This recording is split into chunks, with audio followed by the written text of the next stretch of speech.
That automatically reminds me of another great coach that I'm sure you and most people are familiar with. One Nick Saban, who I can't remember which national championship it was, but Alabama was playing Notre Dame, And good and for they him that you can't even remember which of his titles you can pinpoint this conversation. that's So how you know you're really successful, right? I don't know which of the five or six that's national right. championships it was, but I do remember it was against Notre Dame, and I do remember I think it was AJ McCarron was the quarterback. Maybe I'm wrong on that. Anyway, Alabama was blowing them out. And there was an exchange between the quarterback and the center where they got their signals crossed. Quarterback had to do a quick timeout. And here they are winning by 2 or 3 touchdowns. And the quarterback and the center get into a shoving match in the middle of the field. And they asked Nick Saban about it later, like, what did you think about that? Or whatever. He goes, I loved it because they were still focused on the process because that's what he drilled into them was process, process, process. Um, and that's funny. You're right. You can win badly or you can lose well.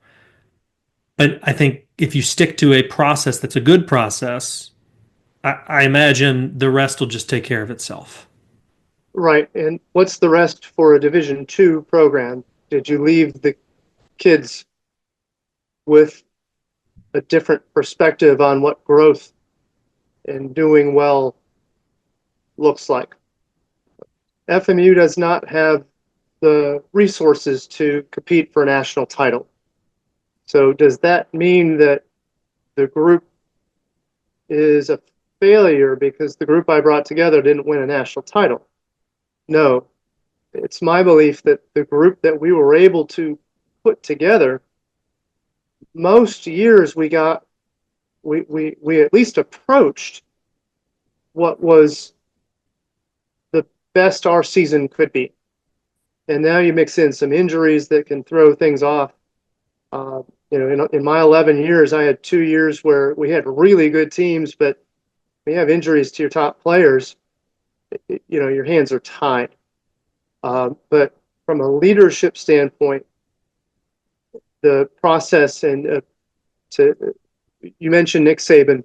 Many coaches are finally understanding that the better the process is stuck to, as long as the process is a good one, and clearly Nick Saban is defining and laying out a good process for which McCarron and his center were arguing. As long as the process is what it should be, then you've done all you can to ideally keep the team together, 12 to 14 players in my case, throughout the season. And it's a long season. It's fatiguing for any athlete or coach.